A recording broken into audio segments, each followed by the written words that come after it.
ولا تفرقوا وقال رسول الله صلى الله عليه وسلم يد الله على الجماعة। আজকের Nandigram bus stand সংলগ্ন এই অঞ্চলে জমিয়তে উলামায়ে হিন্দের পক্ষ থেকে ৭৮তম স্বাধীনতা দিবস উদযাপন উপলক্ষে আজকের যে আলোচনা সভা, সম্প্রীতি সভা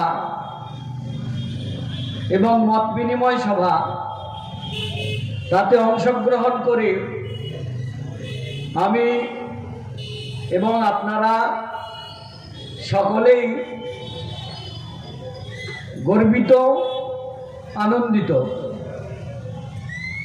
২০১০ সালের সেপ্টেম্বর মাসে হলদিয়া বজলাল চক এলাকায় আমি চাকরি সূত্রে জয়েন করি। প্রায় ১৪ বছর ওখানে শিক্ষকতা করার পরে বাড়ি থেকে বজলাল চকের দূরত্ব ১২৫ কিলোমিটার। কিছুদিন মেসে ৫ বছর মতন একা থাকতাম।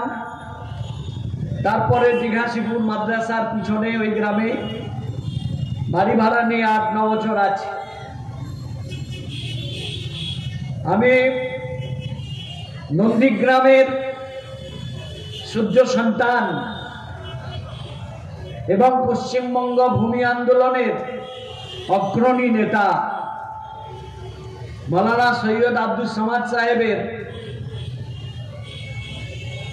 অনুরোধ এবং নন্দীগ্রাম মানুষের ভালোবাসায় সিক্ত হয়ে বারবার আপনাদের ২৬শে জানুয়ারি বা ১৫ই আগস্ট বছরে একটা দিন আপনাদের সভায় অংশগ্রহণ করার চেষ্টা করি।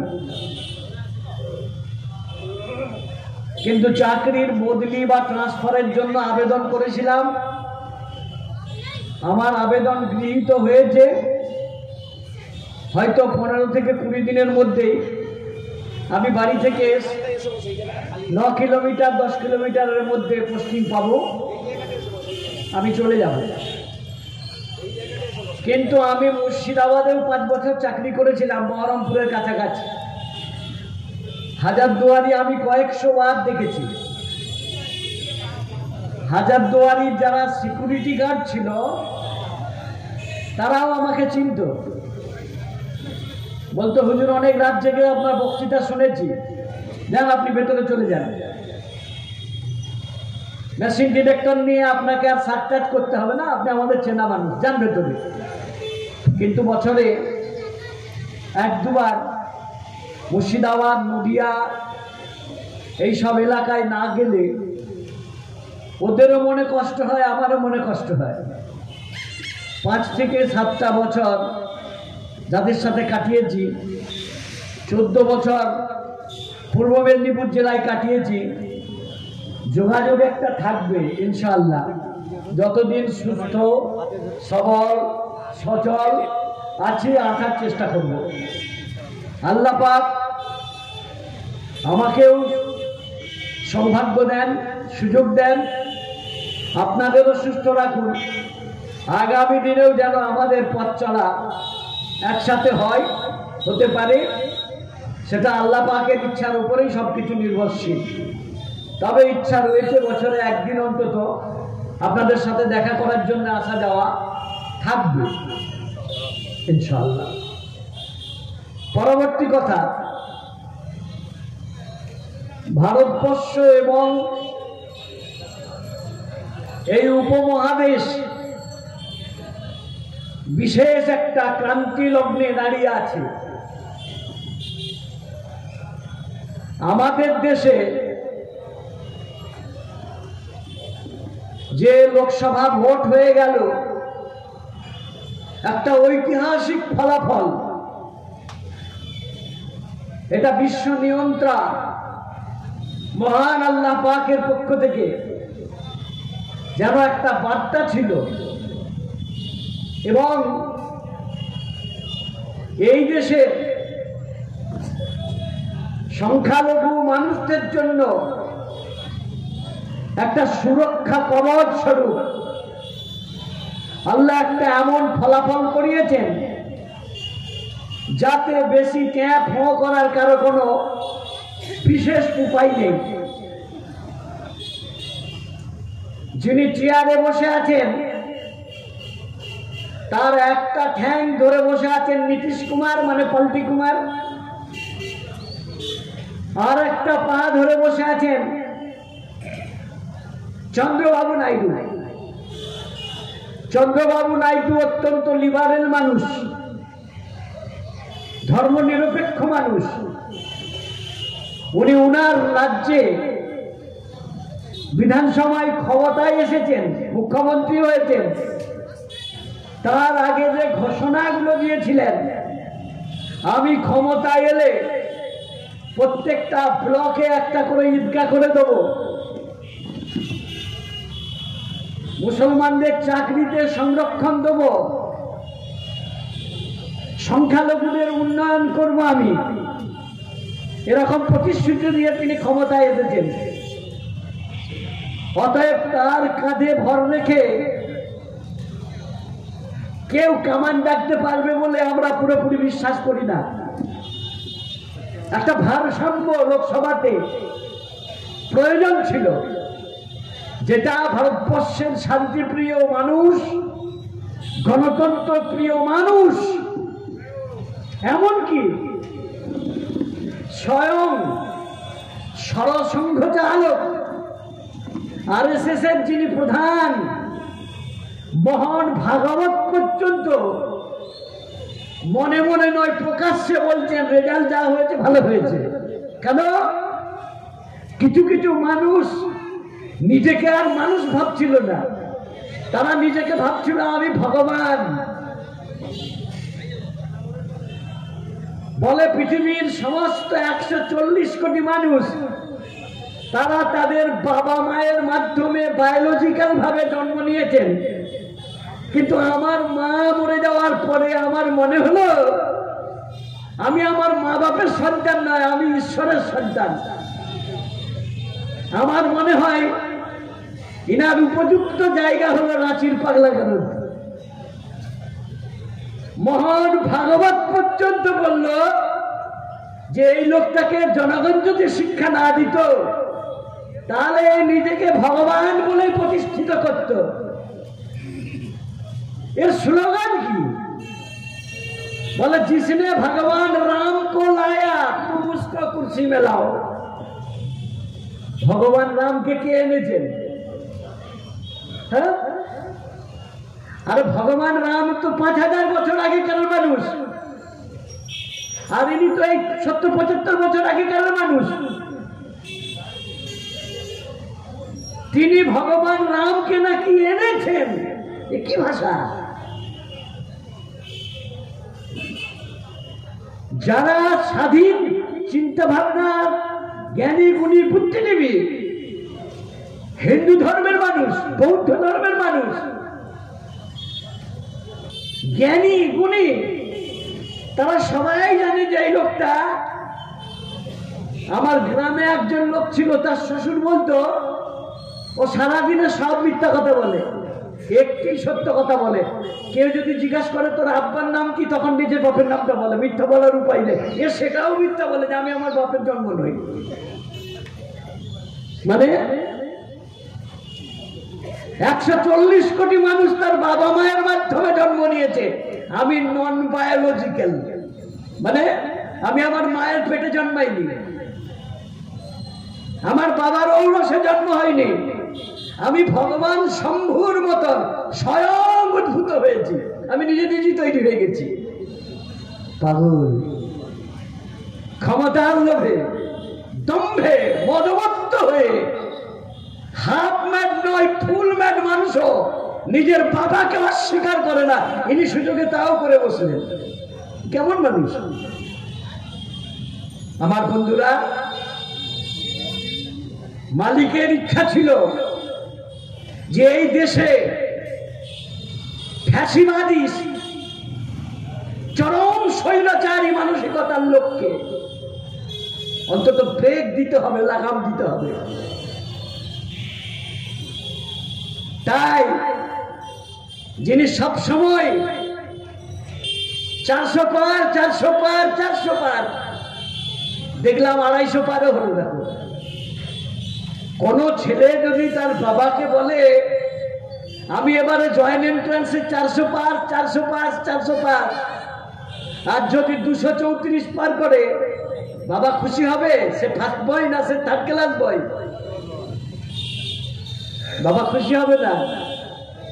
তুমি ম্যানেজ করে একটা সরকার গড়েছ, এর হাতে ধরেছ, ওর পায়ে ধরেছ, ভারতবর্ষের কোষাগারকে উপর করে বিহারকে দিয়েছ, তামিলনাড়ুকে, এই তেলেঙ্গানাকে দিয়েছ,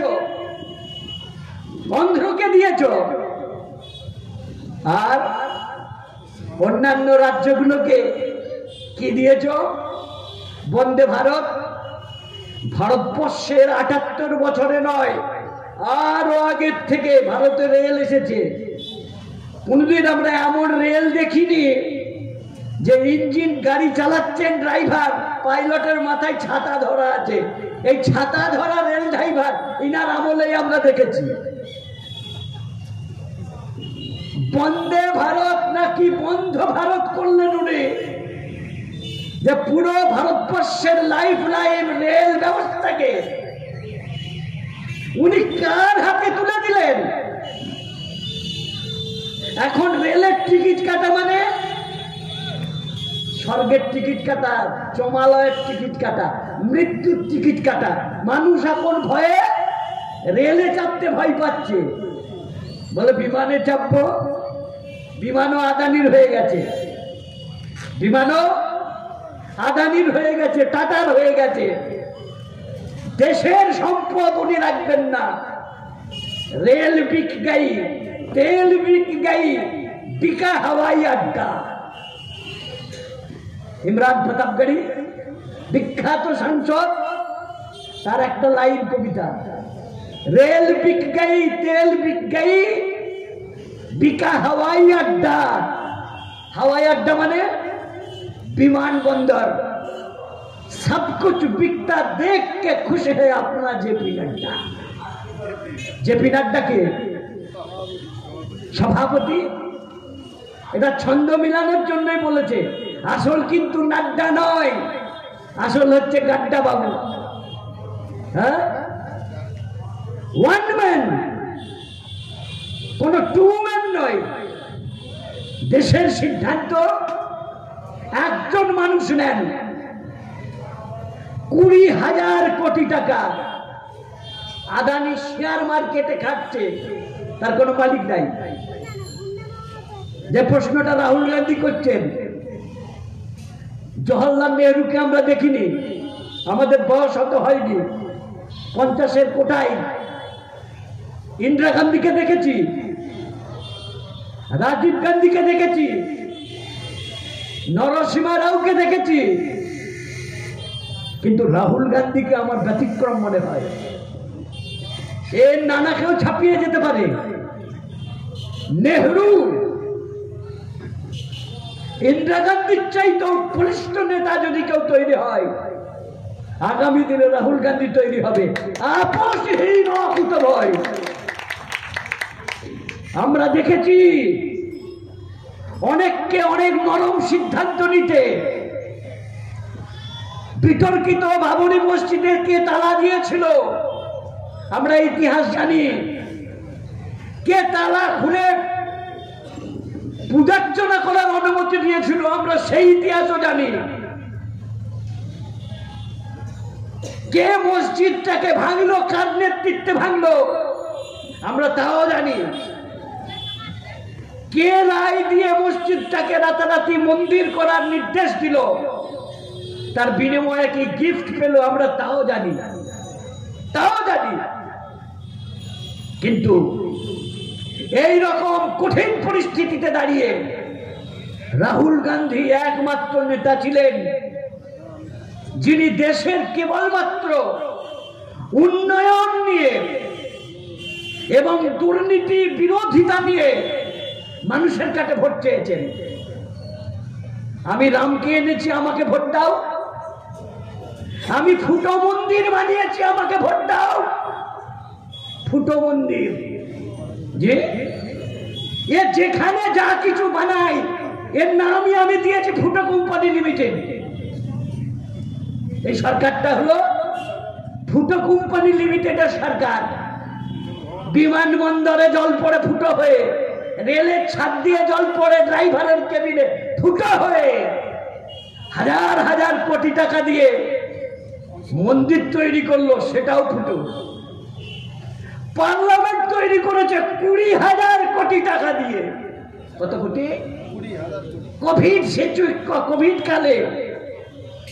এখন আজকে একজন মানুষ অমিতাভ বচ্চনকে বলছে দীর্ঘ 16 বছর ধরে আমার রোজগার মাসে মাত্র 3,000 টাকা,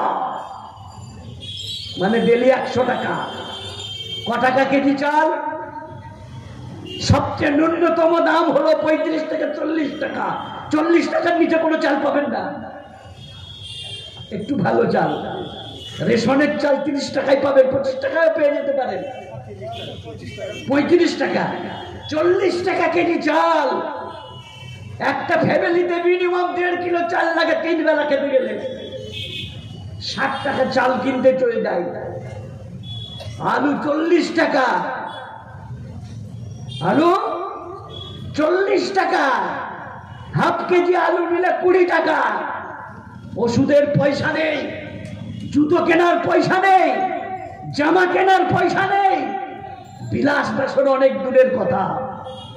ভারতবর্ষে নতুন নতুন কোটিপতি জন্ম নিচ্ছে এবং ক্ষুদ্র ব্যবসায়ী, মাঝারি ব্যবসায়ীরা ভারত ছাড়ার শীর্ষে তালিকা নিয়েছে।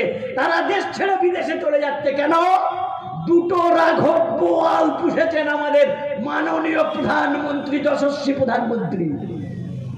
একটা আদানি, একটা আম্বানি।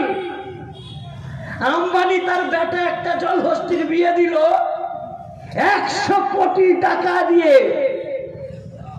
একটা ডান্সার নিয়ে এলো, বাইজি নাচ করালো। কত খরচ? 100 কোটি টাকা। বিয়ে শেষ হতে না হতে রিচার্জের দাম বাড়লো।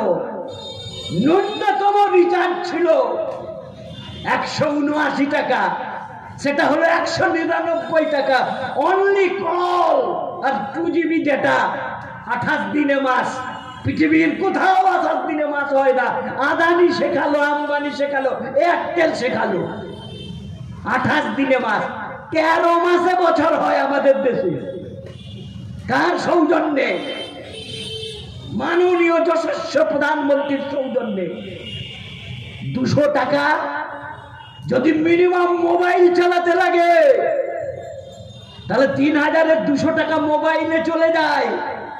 রাত্রে বাচ্চার যদি কার্টুন দেখাতে হয়, একদিনে 19 টাকা দিতে হয়। 21 টাকা হয়েছে, ওখানে 2 টাকা একদিনে বাড়িয়ে দিয়েছে। 22 টাকা, 3 টাকা বাড়িয়ে দিয়েছে। ধনীরা আরো ধনী হবে, গরিবরা গরিব নয়, হাহাকার আসবে। একদিকে সম্পদের পাহাড়, আর একদিকে দারিদ্রের হাহাকার। এটাই হলো নতুন ভারত। উনি কথা দিয়েছিলেন, আমি দেশকে পাল্টে দেব, আমি দেশকে পাল্টে দেব। দেখলাম মোবাইলের কলার টিউনটা পাল্টে দিচ্ছেন, শুধু আর কিছু পাল্টাতে পারেন না। হ্যাঁ, ফোন করলেই ভেড় ভেড়ে একটা আওয়াজ। এর আগে আমরা কত নামি দামি লোকের আওয়াজ পেয়েছি, কত ব্যারিটন কণ্ঠ পেয়েছি। এই রকম একটা মিকি মাউসের কণ্ঠ আমাদের শুনতে হচ্ছে।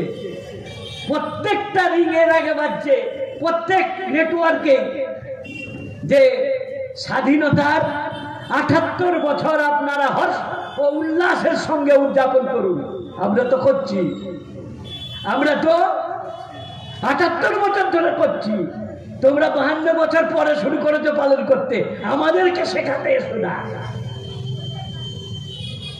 আরএসএসের সদর দপ্তর নাগপুরে স্বাধীনতার 52 বছর পর্যন্ত জাতীয় পতাকা উত্তোলন হয়নি। কেন?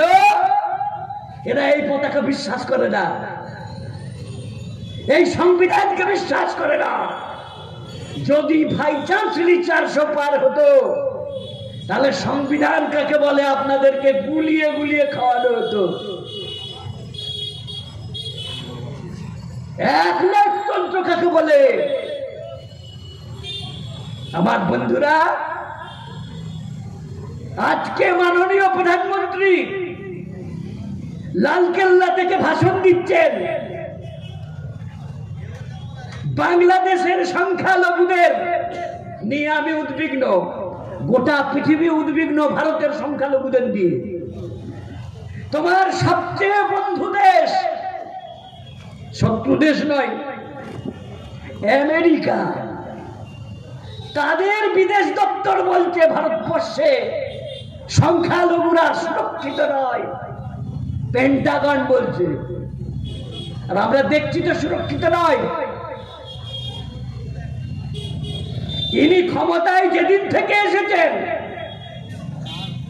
প্রচ্ছন্ন মদত দিয়ে চোখ থেকে সংখ্যালঘুদের উপরে নির্যাতনকে মৌন সম্মতি চালিয়ে যাচ্ছেন, কোনো অ্যাকশন নেই। সম্প্রতি বাংলাদেশে একটা রাজনৈতিক পট পরিবর্তন হয়েছে। কি পরিবর্তন? রাজনৈতিক পালা বদল হয়েছে। পশ্চিম বাংলায় 15 বছর তৃণমূল ক্ষমতায় রয়েছে, আছে না নেই? আছে। কিছু মুসলমান এমএলএ নেতা নেত্রী আছে যারা ঘুষ খায়। সবাই তো ফেরেশতা নয়, তৃণমূল মানে সবাই ফেরেশতা কেউ যদি বলে আমি অন্তত বিশ্বাস করি না। চোর ছাচর গুলো ঢুকে গেছে তো, হারমাদ গুলো ঢুকে গেছে তো।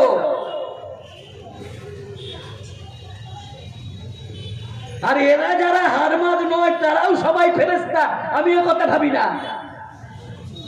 হ্যাঁ, যে মুসলমান এমএলএ গুলো গোলমাল পাকিয়ে বেড়ায়, দিন রাত বোমাবাজি, মাননীয় মমতা ব্যানার্জি ডিস্ট্রিক্ট মিটিং এ বলেছিলেন শওকতকে, তোরা তো শুধু বোমা মারামারি করিস, আর কিছু কাজ আছে তোদের? বাই চান্স কোনোদিন সরকার যদি পাল্টে যায় পশ্চিম বাংলার, জনগণ আরাবুলকে চুমু খাবে না একটা করে ঝেঁটাপেটা করবে? ভাঙড়ের তাজা নেতা আরাবুল, ক্যানিং এর নেতা শওকত, এরা মুসলমান মারামারি করে বেড়ায়, রাজনৈতিক স্বার্থ সিদ্ধির জন্য বোমাবাজি করে বেড়ায়। ক্ষমতা যদি পাল্টে যায় আর জনগণ যদি এদেরকে পেটায়, বলবে ওগো আমাকে পচাও গো, আমি মুসলমান বলে আমাকে মারছে, তোকে কেন মারছে, অন্য কাউকে পারেনি কেন? হ্যাঁ, এটা মানুষ বলবে না? বলবে নি? বাংলাদেশে রাজনৈতিক পালাবদল হয়েছে। হিন্দু সংহতির মহাসচিব তিনি বলছেন ওখানে বাংলাদেশে হিন্দুদের যা ঘর ভাঙা হয়েছে তার 10 গুণ বেশি মুসলমানদের ঘর ভাঙা হয়েছে। কেন? তারা আওয়ামী লীগ করতে বলে। হিন্দু সংহতির মহাসচিব ডক্টর সুকৃতি রঞ্জন বিশ্বাস, যিনি মতুয়াদের একটা বড় লিডার, উনি জানাচ্ছেন বাংলাদেশে যা কিছু হচ্ছে সবটাই রাজনৈতিক, এর সঙ্গে ধর্মের কোনো সম্পর্ক নেই। যারা বিগত 18 বছর ধরে আওয়ামী লীগের ধামা ধরে ঘুরেছে, বিএনপি যদি ক্ষমতায় আসে, কোন দ্বিতীয় পক্ষ যদি ক্ষমতায় আসে, তারা মার খাবে রাজনৈতিক কারণে, কোনো ধর্মীয় কারণে নয়। কথা বুঝে আসছে? আরাবুল মার খেলে তাহলে বুঝতে হবে ওর অপকর্মের জন্য মার খাচ্ছে। তৃণমূলের পুলিশ তাকে অ্যারেস্ট করেছিল কেন? অপকর্মের জন্য। ও যদি বলে আমি সংখ্যালঘু বলে আমাকে অ্যারেস্ট করে নেওয়া হলো, এতদিন তোমার মনে ছিল না যে আমি সংখ্যালঘু? পুলিশে ধরেছে তখন তুমি বলছো আমি সংখ্যালঘু, তাই আমাকে ধরা হচ্ছে। বাংলাদেশের রাজনৈতিক পরিস্থিতির সুযোগ নিয়ে আমাদের দেশকে অস্থির করার একটা চক্রান্ত কিছু আঞ্চলিক লিডার এবং কিছু বড় রাজনৈতিক সর্বভারতীয় লিডার, তারা লালকেল্লা থেকে ভাষণ দিচ্ছেন যে বাংলাদেশের সংখ্যালঘুদের নিয়ে আমরা চিন্তিত, আমরাও চিন্তিত। আপনাদের মনে আছে 26শে জানুয়ারি 2019 সালে মাওলানা আব্দুল সালাম রাহিমি সাহেবের পরে মগরিবে আমি ভাষণ দিচ্ছিলাম, লাইট কম ছিল। আমি এনআরসির প্রতিবাদে বলেছিলাম বাংলাদেশের কোন হিন্দু ভাই যদি হিন্দু হওয়ার কারণে মার খেয়ে পালিয়ে আছেন, আমি তাকে আমার 40 বল জায়গা দিয়ে আমি তাকে পুনর্বাসন দেবো। আমি আজও বলছি পুনর্বাসন দিতে রাজি আছি, তাকে দু কামরা ঘর করে দেবো, একটা টোটো কিনে দেবো। কেন? সে ওখানের সংখ্যালঘু ছিল বলে ওখানের সংখ্যাগুরু মুসলমানরা তাদের উপরে নিপীড়ন করেছে। কিন্তু এটা আগে প্রমাণ করতে হবে তুমি সংখ্যালঘু হওয়ার কারণে মার খেয়ে পালিয়ে এসছো, ফর রিলিজিয়াস ফেয়ার, ধর্মীয় নির্যাতনের কারণে তুমি এসছো কিনা এটা প্রমাণ দাও আগে, নাকি রাজনৈতিক কারণে মার খেয়ে কাটা তার টপকেছ? এটাও তো হতে পারে, হতে পারে না? কালকে দুজনকে ধরা পড়েছে নৌকায় করে পালাচ্ছিল, বিরাট হাজি সাহেব পালাবার সময়ও আওয়ামী লীগের ভোটের চিহ্নটাও নৌকো, ওটা পালাবার জন্য নৌকোই বেঁচেছিল। আর ঢাকা সদরঘাট পেরোবার সময় পুলিশ যে ধরে নিতে হাজি সাহেব জুব্বাওয়ালা দাড়ি কেটে গোপ চেটে পালাচ্ছিল, মুসলমান। ও দেশ ছাড়ছিল কেন? হাসিনা তো মুসলমান, দেশ ছাড়লো কেন? কেন? রাজনৈতিক কারণে। একদিনে 11 জনকে ফাঁসি দিয়েছিল, অথচ এর বাবা বঙ্গবন্ধু মুজিব বলেছিল 71-এর মুক্তিযুদ্ধে কে কি করেছে কোনো ঘোলাটে বিষয়, ওসবের বিচার করতে হবে না, যা হওয়ার হয়ে গেছে, দেশ স্বাধীন হয়ে গেছে। এ বললেন না আমি ছাড়বো না। রাজনৈতিক খুন হওয়া, খুন করা, হ্যাঁ, আয়না ঘর। আমাদের দেশে যেমন রাজনৈতিক নেতাদের ধরে ধরে কঙ্কাল পাওয়া যেত, কঙ্কাল ঘোষকে মনে আছে তো? এই নন্দীগ্রামেও এসেছিল শুনেছি আগুন ধরাতে। ওইটা হিন্দু মুসলমান ছিল না, রাজনৈতিক কলহ ছিল, রাজনৈতিক খুনোখুনি। সেই রাজনৈতিক খুনোখুনিকে অজুহাত বানিয়ে ভারতবর্ষের সংখ্যালঘুকে যদি টার্গেট করা হয়, তাহলে ভারতের সংখ্যালঘুরা, পশ্চিম বাংলার সংখ্যালঘুরা মরে যায়নি, গণতান্ত্রিক ভাবে তার প্রতিকার করতে জানে। উড়িষ্যায় কেশপুরের মুর্শিদাবাদের মুসলিমদের ফেরি করতে নিষেধ করেছিল। কেশপুরের মানুষ উড়িষ্যার নাম্বার দেখলেই গাড়ি ধরে আর পেটায়, চুপ হয়ে গেছে, থানায় জমা করে, একে ছাড়া যাবে না যতক্ষণ না উড়িষ্যায় শান্তি ফিরে আছে, বাঙালিদের উপরে নির্যাতন বন্ধ হয়। ওখানে হিন্দু মুসলমান সব বাঙালি দেখে দেখে আধার কার্ড পরিচয়পত্র দেখা হচ্ছিল। আমাদের কলকাতা থেকে উড়িয়া নাই, হ্যাঁ, একটা বাংলা প্রবাদ আছে, উঠলো বাই তো কটক যায়। শুনেছেন? শুনেছেন? শুনতে অশ্লীল, কিন্তু বাই উঠলে কটক কেন যায়? কেন? কটকের মেয়েরা কলকাতায় এসে দেহ ব্যবসা করত, তোমরা সেই যে এলে তাদের বাচ্চা কাচ্চা এখনো কলকাতায় হাজার হাজার রয়েছে, ফিরে যায়নি তারা। আমার বন্ধুরা, আমরা উড়িয়া খেদাতে চাই না, আমরা বিহারি খেদাতে চাই না। আমি এর আগেও বলেছি, সচিন তেন্ডুলকর বলেছিলেন পাটনা যদি বিহারির হয়, মুম্বাই যদি মারাঠিদের হয়, কলকাতা যদি বাঙালির হয়, তাহলে আমি ভারতীয়। আমার ভারত কোথায়? আমার ভারত কোথায়? আমার বাঙালি সত্তার ওপরে একটা সত্তা আছে, আমি হলাম ভারতীয়। মহারাষ্ট্রের লোক যদি বলে মুম্বাইয়ে কেবল মারাঠিরা থাকবে, মারাঠা মানে মারহাট্টা, এরা শুধু মারামারি করে বেড়ায়। যদি বলে শুধু আমরাই মারাঠাই মুম্বাইয়ে থাকবো, আর আমরা বিশ্ব বাঙালি, বিশ্ব মানব, কলকাতার অর্ধেকের বেশি নন বেঙ্গলিরা ভরে দিয়েছে, বাঙালি ওখানে সংখ্যায় কমে গেছে কলকাতায় এবং কলকাতার পার্শ্ববর্তী এলাকায়। আমার বন্ধুরা, ভারতবর্ষের সংখ্যালঘুরা, আপনারা নাম শুনেছেন বিচারপতি ডক্টর রাজেন্দ্র সাচারের নাম শুনেছেন? সাচার কমিটি, এই সাচার কমিটির 7 জন মেম্বার ছিলেন। একজন মেম্বারের সাথে আমি ফোনে একদিন, আমার বন্ধুর ফোনে কথা হচ্ছিল, পশ্চিম বাংলায় মুসলিম জনসংখ্যা, আমি এখানে ওপেন বলছি না কিন্তু 30-এর নিচে নয়, গড় 30-এর নিচে নয়। আজকেও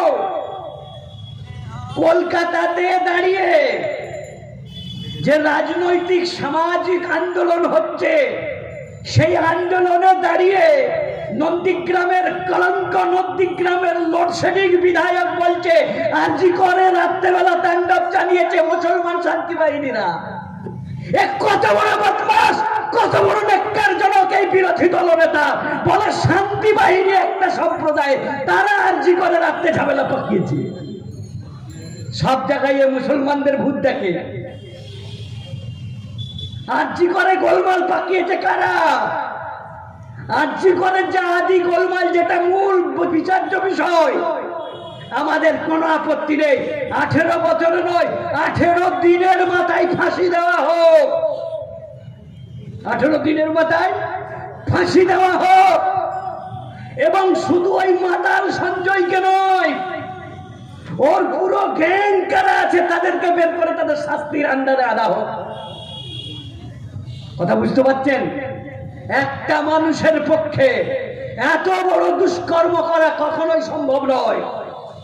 আপনারা জানেন তো, খুন এবং ধর্ষণের শাস্তি ইসলামী আইন মুসলিম দেশে মৃত্যুদণ্ড। আমরা ভারতীয় দণ্ডবিধি অনুযায়ী নৃশংস খুন এবং ধর্ষণের জন্য শুধু সঞ্জয় নয়, এর পিছনে যদি কেউ থাকে, যেই বন্ধুদের সাথে রাত্রেবেলা শেষ খাবার খেয়েছিল 4 জন, এদের 4 জনকেও জেরা করা হোক। তারা কিছু জানে কিনা? আর আমরা জমিয়ত, আমরা নিরপেক্ষ কথা বলি, আমরা কারো ধামা ধরি না। আজি করে মেডিকেল কলেজের যিনি প্রিন্সিপাল ছিলেন, অধ্যক্ষ, কি নাম? সন্দীপ ঘোষ, স্বাস্থ্য ভবন সকালবেলা রিজাইন দিল, আর সন্ধ্যেবেলা তাকে ন্যাশনাল মেডিকেল কলেজের আবার অধ্যক্ষ করে পাঠালো। আমরা তীব্র নিন্দা জানাই, একে কোন কলেজের অধ্যক্ষ করা যাবে না। এ মানবতার শত্রু, যার কলেজে এমন কাজ হয় সে নাকে তেল দিয়ে ঘুমায়। কলেজ কেন ফোন করে বলে আপনাদের মেয়ে সুসাইড করেছিল? এ ধোয়া তুলসী পাতা নয়, একেও বিচারের আন্ডারে আনা হয়। কিন্তু আমার বন্ধুরা, এই ঘটনা সামাজিক দুর্বৃত্তদের কাজ, এদের ফাঁসি চাইছি আমরা। মুখ্যমন্ত্রী বলেছিলেন অতি দ্রুত এদেরকে ফাঁসি দেওয়া হোক। অভিষেক ব্যানার্জি বলেছিলেন এনকাউন্টার করে মেরে দেওয়া হোক গুলি করে। বলেছিলেন আমাদের কোনো আপত্তি নেই, কিন্তু একটা সামাজিক অন্যায়, পেশাগত অন্যায়, তার প্রতিবাদে রাত্রেবেলা মেয়ে ছেলেরা কাল মিছিল করেছিল। এই রাত্রে মেয়েদের মিছিলটা একটা সামাজিক আন্দোলন, কিন্তু এই আন্দোলনে অনেক কিছু আছে, এই আন্দোলনে অনেক কিছু আছে। আমাদের মাননীয় যশস্ব প্রধানমন্ত্রী লালকেল্লায় দাঁড়িয়ে বলছেন মা বোনেদের রক্ষা করতে হবে, নাম ধরেননি আর্জি করে, কিন্তু আমরা মাননীয় যশস্বী প্রধানমন্ত্রীকে মনে করিয়ে দিতে চাই বিলকিস বানুর গণধর্ষকদেরকে জেল থেকে মুক্তি দিয়ে ফুলের মালা দিয়ে ওয়েলকাম করেছিল কারা? বিজেপি কাদের গভর্নমেন্ট। ধর্ষকদের মুক্তি দেওয়ার সুপারিশ করে কারা? সুপ্রিম কোর্ট তাদের জেল, তাদেরকে মুক্তি দেওয়া খারিজ করে বললেন না, ওদেরকে আবার জেলে ভরো। আমরা ধন্যবাদ জানাই সুপ্রিম কোর্টকে, সুপ্রিম কোর্টের এই সিদ্ধান্তকে। মাননীয় প্রধানমন্ত্রীজির মনে ছিল না যে মেয়েটা আজকে অলিম্পিকে বক্সিং লড়াই করতে যে 50 কেজি ওয়েটের বিভাগে 100 গ্রাম ওজন বেশি বলেছে ফাইনালে উঠেও তাকে রূপ থেকে বঞ্চিত করা হয়েছে। ববিতা ফোগাট, তার ছোট বোন বিনেশ ফোগাট, চেনেন আপনারা? খবরের কাগজ কি কেউ পড়েন না, শোনেন না? বিনেশ ফোগাট 50 কেজি ওজনে তিনি কুস্তি লড়ছিলেন, মহিলা কুস্তিগীর রেসলার। 50 কেজি ওজন চাই। যখন খেলা আরম্ভ করেছেন 50 কেজি ওজন ছিল, টেস্ট হয়েছে, ফাইনালে 2 দিন আগে তার ওজন বেড়ে গেল 100 গ্রাম, বলে বাতিল। তার ডাক্তারকে সন্দেহ আছে তাকে কি খাইয়েছিল, কেন ওজন বাড়লো? আমার দুর্বল কেন্দ্র সরকার কেন উপযুক্ত প্রতিবাদ করলো না? এই ববিতা ফোগাট, এই বিনেশ ফোগাট, এরা অভিযোগ করেছিল যে কুস্তি, ভারতীয় কুস্তি ফেডারেশনের প্রধান ব্রজভূষণ সিং মেয়েদের সাথে শ্লীলতাহানি করে, তারা ধর্নায় বসেছিল। আমাদের প্রধানমন্ত্রীর পুলিশ মহিলা পুলিশ দিয়ে টেনে হিচড়ে সেই আন্দোলনকে বাতিল করে দিয়েছে। আমাদের মনে নেই বিনেশ ফোগাটরা বিচার পাইনি? আমাদের মনে নেই দেবী গৌড়ার নাতি, হ্যাঁ, 1000 মেয়ের ধর্ষক বলছে, তাকে টিকিট দিয়েছিল কারা? কোন দল? বাবা রাম রহিম ভোটের আগে তাকে কারা প্যারোলে মুক্তি দেয়? যার বিরুদ্ধে প্রমাণিত রাষ্ট্রদ্রোহের অভিযোগ রয়েছে, যিনি পুরো রাজ্যকে কোলাপস করে দিয়ে, প্রশাসনকে অচল করে দিয়ে, পুরো দেশকে অচল করে দিয়েছিলেন নিজেকে ছাড়িয়ে নিয়ে পালিয়ে যাওয়ার জন্য, যিনি দণ্ডিত আসামি রাম রহিম, আশারাম বাপু, তাদের মাথায় কার আশীর্বাদের হাত রয়েছে যে তারা বারবার প্যারোলে মুক্তি পায়? ধর্ষক, ধর্ষক মানে ধর্ষণে যারা সেঞ্চুরি করেছে, ট্রিপল সেঞ্চুরি করেছে, তাদেরকে ছাড় দেয় যেই সরকার। তারা লালকেল্লায় বলে মেয়েদের সুরক্ষা নিয়ে আমরা চিন্তিত। হ্যাঁ, কুলদীপ সিং সেঙ্গার মনে নেই? বিজেপি ধর্ষক এমএলএ, তাকে কারা পৃষ্ঠপোষকতা করে, কারা শেল্টার দেয়? মনে নেই? আপনাদের মনে নেই? গো বলয় মানে হিন্দি বলয়, যেটা হলো আরএসএস এর আতুর ঘর, নাগপুরে থিওরি তৈরি হয় আর সেটা প্রয়োগ হয় ইউপিতে এসে। যোগী আদিত্যনাথের রাজ্যে হাথরসে একটা দলিত মেয়ে, তাকে উচ্চ বর্ণের লোকেরা গণধর্ষণ করে, রাতারাতি তাকে তার গার্জেনদেরকে বডি না দিয়ে পুড়িয়ে দিয়েছিল পুলিশ। কি বিচার হয়েছে তাদের? হ্যাঁ, সিদ্দিক কাপ্পান জেল খেটেছে 6 বছর কি 4 বছর। কেন? উত্তরপ্রদেশে সংবাদ সংগ্রহ করতে গেছিল এই অপরাধে। হ্যাঁ, আজকে আমাদের রাজ্যপাল মাননীয় কালবোস মহাশয়, হ্যাঁ, ও নাইট চশমা পরে বেড়ায় সারাদিন, দেখবেন, মানে রাত্রেবেলাও কালো চশমা পরে। কেন পরে আমি জানি, দেখো চোখের দোষ, এমনি অন্য দোষ আছে বলে লোকে বলে, সে দোষটা বলছি। দেখো, একজন রাজভবনের মহিলা কর্মী যার বিরুদ্ধে সেক্সুয়াল হ্যারাসমেন্ট, যৌন হয়রানি, শ্লীলতাহানির অভিযোগ করে,